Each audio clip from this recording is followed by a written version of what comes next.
ನಮಸ್ಕಾರ. ನೀವು ನೋಡ್ತಾ ಇದ್ದೀರಿ ಪ್ರಜಾಧ್ವನಿ ಟಿವಿ. ಕೈ ಸಾರಥಿ ಬದಲು ವಿಶೇಷ ಕಾರ್ಯಕ್ರಮಕ್ಕೆ ಸ್ವಾಗತ. ನಾನು ನಿಮ್ಮ ರಮೇಶ್ ಹಿರೇಜಂಬೂರು.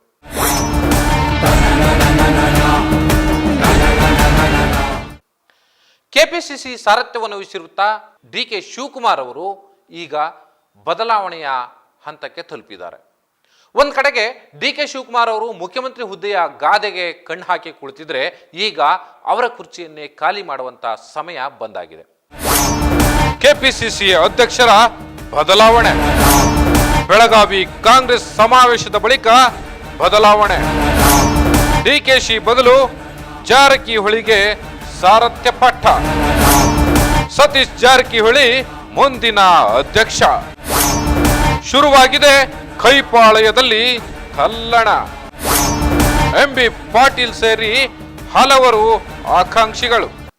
ಕೆಪಿಸಿಸಿಗೆ ಹೊಸ ಸಾರಥಿಯನ್ನ ಸೃಷ್ಟಿ ಮಾಡಲಿಕ್ಕೆ ಕೆಪಿಸಿಸಿ ಮಾತ್ರ ಅಲ್ಲ, ಇಡೀ ಎಐಸಿಸಿ ಈಗ ಸನ್ನದ್ಧವಾಗಿದೆ.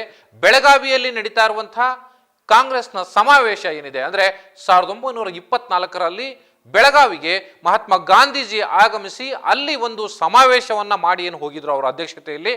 ಅದಕ್ಕೆ ಸವಿನೆನಪಿಗಾಗಿ ಈ ಬೆಳಗಾವಿಯಲ್ಲಿ ಒಂದು ಬೃಹತ್ ಸಮಾವೇಶವನ್ನ ಕಾಂಗ್ರೆಸ್ ಪಕ್ಷ ಆಯೋಜನೆ ಮಾಡಿದೆ. ಜೊತೆಗೆ ಸರ್ಕಾರ ಕೂಡ ಮಹಾತ್ಮ ಗಾಂಧಿಯವರ ಒಂದು ಪುತ್ಥಳಿಯನ್ನ ಸುವರ್ಣಸೌಧದ ಮುಂಭಾಗದಲ್ಲಿ ಅನಾವರಣ ಮಾಡಲಿಕ್ಕೆ ಎಲ್ಲ ರೀತಿಯ ಸಿದ್ಧತೆ ಆಗಿದೆ. ಜೊತೆಗೆ ಈಗ ಅನಾವರಣ ಕೂಡ ಆಗ್ತಾ ಇದೆ. ಆದರೆ ಈ ಕಾರ್ಯಕ್ರಮ ಮುಗಿದ ಬಳಿಕ ಕೆಪಿಸಿಸಿಯಲ್ಲಿ ಒಂದು ಹೊಸ ತಲ್ಲಣ ಶುರುವಾಗುವಂತ ಸಾಧ್ಯತೆ ಈಗ ಸ್ಪಷ್ಟವಾಗಿದೆ. ಕಾರಣ ಏನು ಅಂದ್ರೆ ಡಿ.ಕೆ. ಶಿವಕುಮಾರ್ ಅವರು ಕೆಪಿಸಿಸಿಯ ಸಾರಥ್ಯವನ್ನು ವಹಿಸಿಕೊಂಡು ಈಗಾಗಲೇ ಅವಧಿ ಪೂರ್ಣ ಆಗಿದೆ. ಸೊ ಆ ಹಿನ್ನೆಲೆಯಲ್ಲಿ ಕೆಪಿಸಿಸಿಗೆ ಹೊಸ ಸಾರಥಿಯನ್ನ ಹುಡುಕುವಂತಹ ಕೆಲಸವನ್ನ ಕೆಪಿಸಿಸಿ ಮಾಡ್ತಾ ಇದೆ.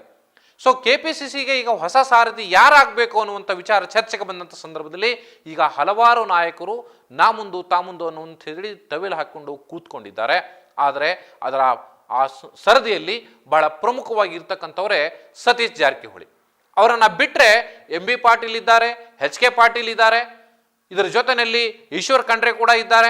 ಸೊ ಹೀಗೆ ಬೇರೆ ಬೇರೆ ನಾಯಕರು ತಾವು ಕೂಡ ಕೆಪಿಸಿಸಿಯ ಅಧ್ಯಕ್ಷತೆಯನ್ನ ವಹಿಸಿಕೊಳ್ಳಲಿಕ್ಕೆ ಸಿದ್ಧರಿದ್ದೀವಿ ಅನ್ನುವಂಥ ಮಾತುಗಳನ್ನ ಹೇಳ್ತಾನೆ ಬರ್ತಾ ಇದ್ದಾರೆ.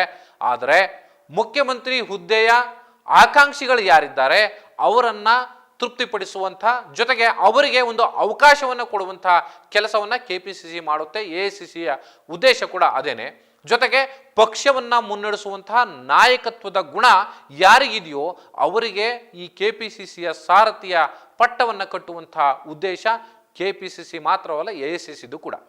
ಸೊ ಮುಖ್ಯಮಂತ್ರಿ ಸಿದ್ದರಾಮಯ್ಯನವರ ಆದಿಯಾಗಿ ಎಲ್ಲರೂ ಕೂಡ ಈಗ ಡಿ.ಕೆ. ಶಿವಕುಮಾರ್ ಅವರನ್ನ ಕೆಪಿಸಿಸಿ ಅಧ್ಯಕ್ಷ ಹುದ್ದೆಯಿಂದ ಕೆಳಗಿಳಿಸಿ ಅಲ್ಲಿ ಬೇರೆಯವರನ್ನ ಕೂರಿಸಬೇಕು ಅನ್ನುವಂಥ ಉದ್ದೇಶದಲ್ಲಿದ್ದಾರೆ. ಡಿ.ಕೆ. ಶಿವಕುಮಾರ್ ಅವರಿಗೆ ಡಿ.ಸಿ.ಎಂ ಪಟ್ಟವನ್ನ ಕೊಟ್ಟಾಗಿದೆ. ಅವರು ಈಗ ಮುಖ್ಯಮಂತ್ರಿ ಹುದ್ದೆ ಮೇಲೂ ಕೂಡ ಕಣ್ಣಿಟ್ಟಿದ್ದಾರೆ. ಇಡೀ ಈ 5 ವರ್ಷದಲ್ಲಿ ಕಾಂಗ್ರೆಸ್ ಪಕ್ಷವನ್ನ ಅಧಿಕಾರಕ್ಕೆ ತರುವ ನಿಟ್ಟಿನಲ್ಲಿ ಡಿ.ಕೆ. ಶಿವಕುಮಾರ್ ಅವರ ಪಾತ್ರ ಕೂಡ ಇದೆ, ಮುಖ್ಯಮಂತ್ರಿ ಸಿದ್ದರಾಮಯ್ಯ ಅವರ ಪಾತ್ರ ಕೂಡ ಇದೆ. ಆದರೆ ಅಷ್ಟೇ ಪಾತ್ರವನ್ನ ವಹಿಸಿರುವಂಥದ್ದು ಒಂದು ಕಡೆಗೆ ಸತೀಶ್ ಜಾರಕಿಹೊಳಿ, ಜೊತೆಗೆ ಎಂ.ಬಿ. ಪಾಟೀಲ್ ಕೂಡ. ಸೊ ಆ ಹಿನ್ನೆಲೆಯಲ್ಲಿ ಇಲ್ಲಿ ಸಾಕಷ್ಟು ಪೈಪೋಟಿ ಶುರುವಾಗಿದೆ.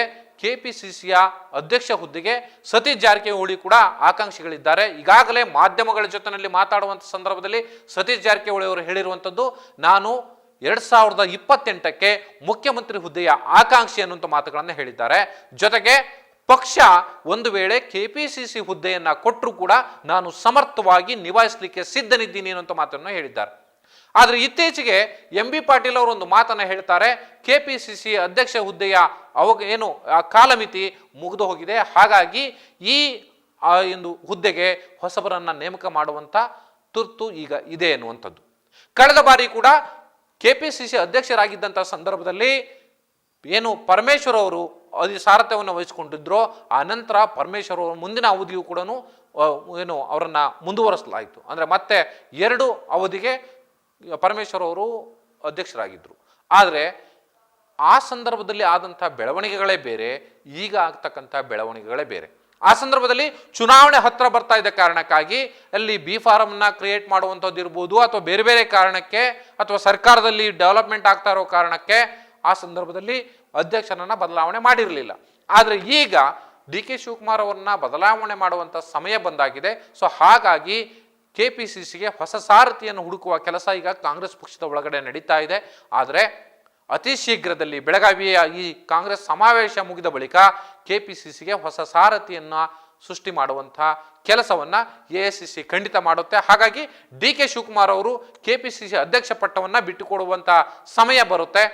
DCM ಆಗಿ ಮಾತ್ರ ಅವರು ಮುಂದುವರಿಯುವಂತ ಸಾಧ್ಯತೆ ಇದೆ. ಆದರೆ ಬಹುತೇಕ ಪ್ರಜಾಧ್ವನಿಗೆ ಸಿಕ್ಕಿರ್ತಕ್ಕಂಥ ಮಾಹಿತಿಯ ಪ್ರಕಾರ ಸತೀಶ್ ಜಾರಕಿಹೊಳಿ ಅವರನ್ನ KPCC ಅಧ್ಯಕ್ಷರನ್ನಾಗಿ ಮಾಡ್ತಾರೆ AICC ಇಂದ ಅನ್ನುವಂತಹದ್ದು ಈಗ ಸ್ಪಷ್ಟವಾಗಿ ಸಿಕ್ಕಿರ್ತಕ್ಕಂಥ ಬಲ್ಲ ಮೂಲಗಳ ಮಾಹಿತಿ. ಸೊ ಈ ಹಿನ್ನೆಲೆಯಲ್ಲಿ KPCCಗೆ ಒಂದು ಕಡೆಯಲ್ಲಿ MB ಪಾಟೀಲ್ ಸೇರಿದಂತೆ ಹಲವು ನಾಯಕರು ಕೂಡ ನಾವು ಕೂಡ ಸಾರಥ್ಯವನ್ನು ವಹಿಸಿಕೊಳ್ಳಲಿಕ್ಕೆ KPCC ಸಾರಥ್ಯವನ್ನು ವಹಿಸಿಕೊಳ್ಳಲಿಕ್ಕೆ ಸಿದ್ಧರಿದ್ದೀವಿ ಅನ್ನೋ ಮಾತುಗಳನ್ನು ಹೇಳ್ತಿದ್ದಾರೆ. ಆದರೆ ಅಂತಿಮವಾಗಿ ಯಾರು ಸಾರಥಿ ಆಗ್ತಾರೆ ಅನ್ನೋದನ್ನ ಕಾದು ನೋಡಬೇಕಾಗಿದೆ. ಇದು ಈ ಹೊತ್ತಿನ ವಿಶೇಷ. ನಮಸ್ಕಾರ.